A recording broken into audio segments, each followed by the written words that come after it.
Be vigilant, be responsible. Don't allow them.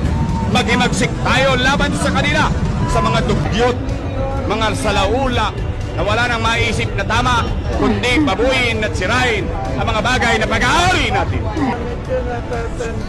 Atin ito. Bansa natin ito. Hi, hello. Subscribe lang kayo dito. Mag-iingat kayo.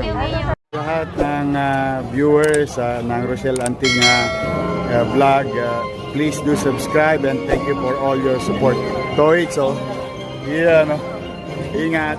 Continuation tayo sa ating clearing operation. Kasama pa rin po natin ang PDO Manila or Park Development Office, OFIS, headed by Sir Mark Kelkin. So nandito na tayo ngayon sa Calao at ito nga po ay bawal po tayo mag-negosyo dito. Kasi po ito ay bangketa.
Bonifacio sa tapat po ng sa tapat ng tawag dito Manila Post Office.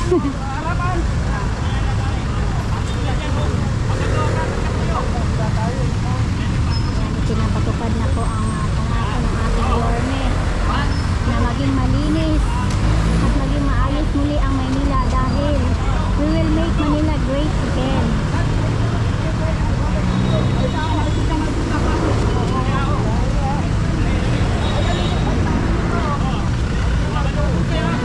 Galing ang bawal po kasi yan talaga nasa bangketa yan. Alright, isang pa na. Lakad tayo. Ayun, meron pa dun.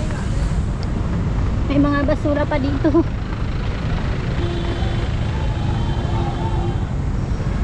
Ay, may natutulog.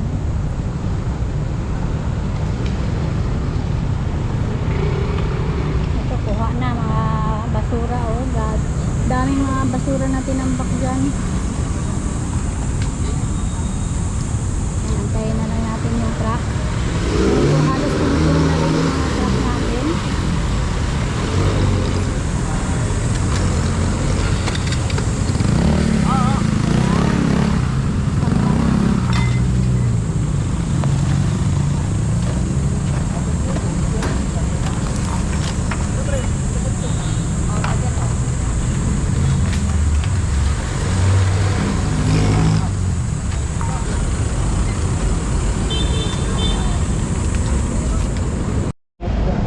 Honda 117.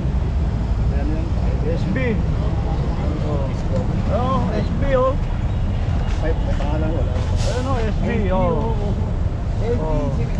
Daryl Ocon. Bakit hindi nakalagay na FB, sir? Oh, bigay lang yan sa ano. Sabi niya kasi kanina, alam daw ni Mayor, may permit. Sino Mayor? Binabanggit mo. Certification niya raw. Ano niya. Yan ba yung STL, sir? At saan yung ano sa kanila?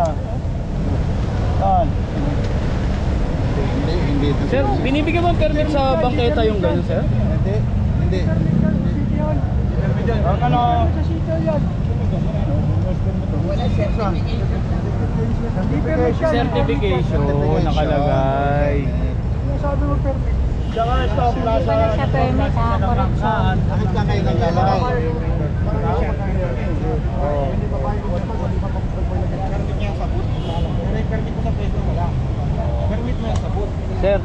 Sir, di ba sir, bago sila makapagtayo niyan, kailangan pati sa PDO kukuha sila ng ano, sa opisina? Yes, Ng oo, permit. kukuha sila ng permission sa PDO. May permit dapat sa PDO kasi kami ang nag-ano yan.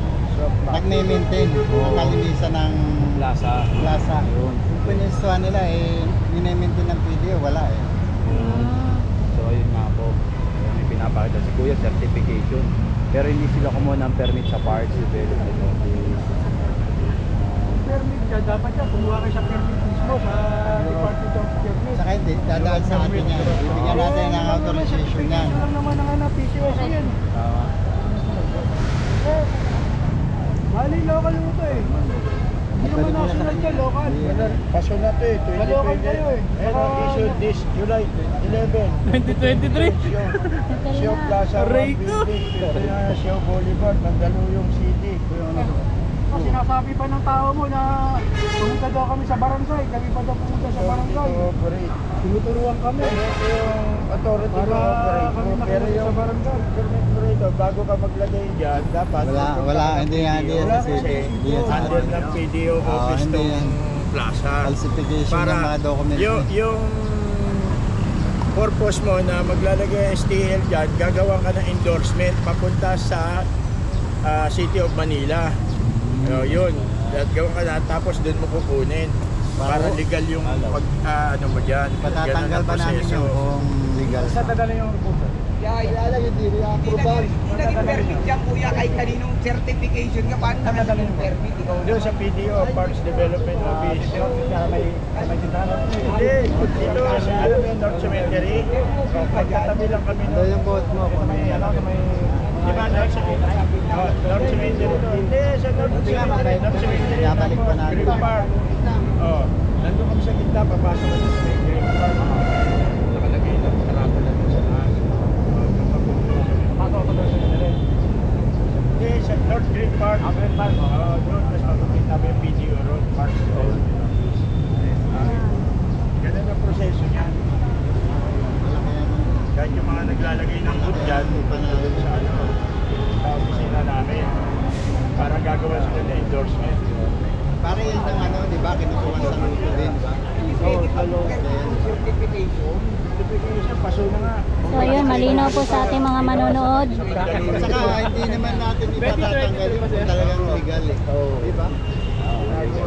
Pupunta tayo para Okay, so malinaw po.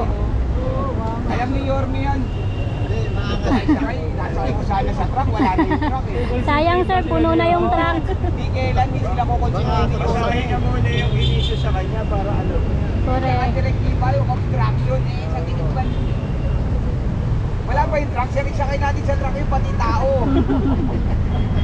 ang tapang niya pa kanina eh sino yung ano dyan bakit ang kapral may permit dyan ay nagka-permit dyan kaya sabi ko di ba si eto namin no ang tapang nga kanina. Naduro niya tuloy si Apil. Sabi ko, hindi. hindi niya pwede Tinatanong ko ba ano yung mayor? Sir, matanong ko lang po, 2023 pa po yun. Yun siguro ang ginagamit niya rin pagpapakita rin sa iba. Yung inisyo sa Mandaluyong Dahil may eh. mga pulis na pupunta dito. Mandaluyong Which is mali, nakalagay eh. sir.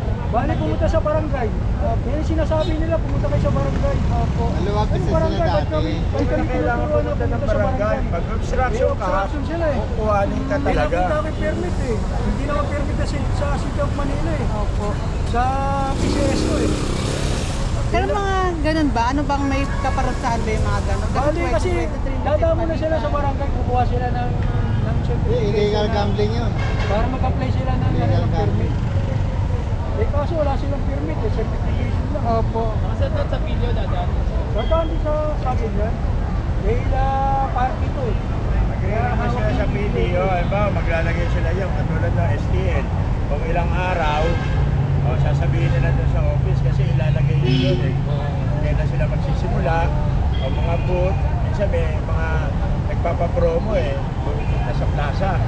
Pupunta sila ng PDO office, magre-request na doon. Kaya pag tinayagan sila ng hepe ng director ng PDO office, gagawa sila endorsement para pumunta sila at ibabato doon sa City of Manila sa license ko yata o sa permit doon. Tapos gagawan sila doon, yun, babayaran sila. Ayun. Para legal yung pag-operate nila. Kaya din pala sir Rod, pag kami nag-shooting sa Raha, no, kumukhang permit dun sa video, no sir? Oo, kasi kailangan yung para legal. Kahit yung mga nagsusumba, may mga permit yun. Okay. Pero meron bang kaparusahan tulad yung ginawa ni Sir kanina na Wala, pinagpapakita na hindi ko po alam eh. Saktang No idea kung tulong tayo. Tutulong. Pero bawal talaga. Bawal yung illegal gambling yun kung wala silang operation. Ayan, maraming salamat po. Thank you mga sir. Si Foreman and si Director Assistant.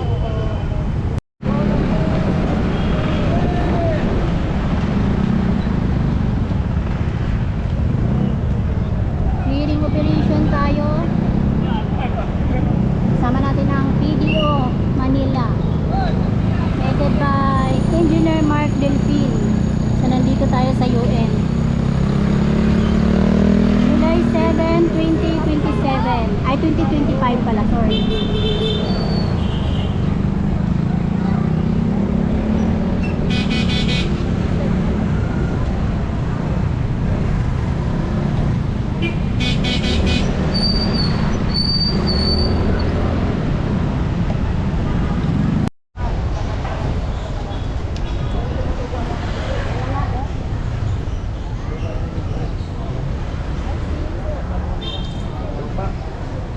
Lupa, grabe.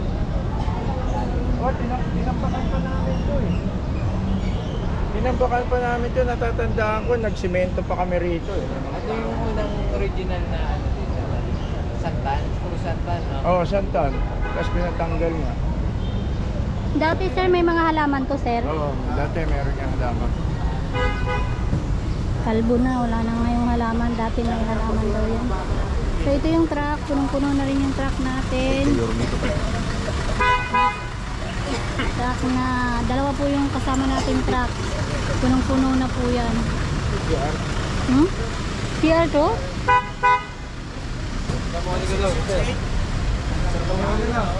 Panghit. Ihian pala to.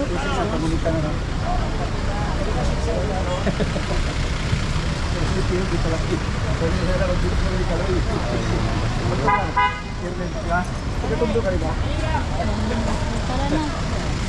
Thank you sa inyo, pati sa mga viewers nyo and followers nyo.